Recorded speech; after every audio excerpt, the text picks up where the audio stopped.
वैसे तो 18 दिनों तक चलने वाले महाभारत के किस्से हम बचपन से ही सुनते आए हैं, लेकिन महाभारत युद्ध के कई अनछुए पहलू ऐसे भी हैं जिसे हम में से कई लोग नहीं जानते होंगे। उन्हीं में से एक थे गदाधारी भीमसेन का पोता और घटोत्कच के पुत्र बर्बरीक। उनकी माँ ने उसे यही सिखाया था कि वो हमेशा हारने वाले की तरफ से लड़ाई लड़ेंगे। कहते हैं कि बर्बरीक को ऐसी सिद्धियां प्राप्त थीं जिनके बल पर वो पलक झपकते ही महाभारत के युद्ध में भाग लेने वाले सभी वीरों को मार सकते थे। बाल्यकाल से ही बहुत ही वीर इस महान योद्धा ने युद्ध की कला अपनी माँ से सीखी थी। कहते हैं कि माँ दुर्गा की घोर तपस्या कर उन्हें खुश किया और 3 बाण प्राप्त किए। साथ ही 3 बाण धारी का प्रसिद्ध नाम प्राप्त किया। अग्निदेव ने खुश होकर उन्हें धनुष प्रदान किया जो उन्हें तीनों लोकों में विजयी बनाने में समर्थ थे।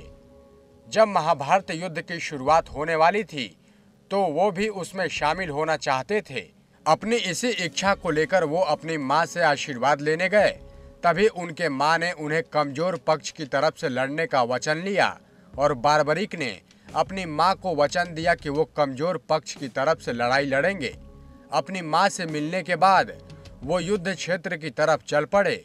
बर्बरीक जब रणभूमि की ओर जा रहे थे तब भगवान श्री कृष्ण ने ब्राह्मण का वेश धारण करके बर्बरीक से परिचित होने के लिए उन्हें रोका और ये जानकर उनकी हंसी भी उड़ाई कि वो मात्र 3 बाण लेकर युद्ध में सम्मिलित होने जा रहे हैं।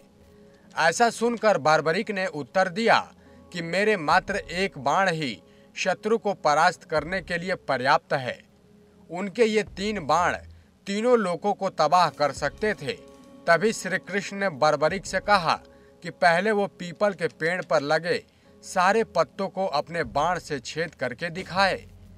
ऐसा सुन बर्बरीक ने अपना एक बाण निकाला और ईश्वर को याद करके बाण चलाया जिसने पीपल के सारे पत्तों को छेद किया और कृष्ण के पैर के पास घूमने लगा, क्योंकि भगवान श्री कृष्ण ने पीपल के एक पत्ते को अपने पैर के नीचे दबा रखा था। बर्बरीक ने श्री कृष्ण से कहा कि आप अपने पैर हटा लीजिए, नहीं तो वो आपके पैर को चोटिल कर देगा। श्री कृष्ण ने बर्बरीक से पूछा कि तुम किस ओर से युद्ध लड़ोगे। तब उसने अपने माँ को दिए वचन के बारे में बताया कि वो युद्ध में कमजोर पक्ष की ओर से लड़ेंगे। श्री कृष्ण ये जानते थे कि युद्ध में कौरवों की हार होनी तय है और इस पर अगर बर्बरीक ने उनका साथ दिया तो परिणाम उनके पक्ष में होगा। इसलिए श्री कृष्ण ने बर्बरीक से छल करते हुए दान की इच्छा जाहिर की। बर्बरीक ने उन्हें दान देने का वचन दे दिया और कृष्ण ने दान में उनका शीश मांग लिया। ऐसे में बर्बरीक को श्री कृष्ण पर संदेह हुआ और ब्राह्मण के वेश में भगवान श्री कृष्ण से बर्बरीक ने वास्तविक रूप में आने का अनुरोध किया। तब जाकर भगवान कृष्ण ने बर्बरीक को अपने विराट रूप का दर्शन दिया और जैसा कि आप सब जानते ही हैं कि भगवान श्री कृष्ण कितने छलिया थे, सो बर्बरीक से कहा कि युद्ध शुरू होने से पहले रणभूमि की पूजा के लिए हमें किसी वीर वर के शीश की आवश्यकता है।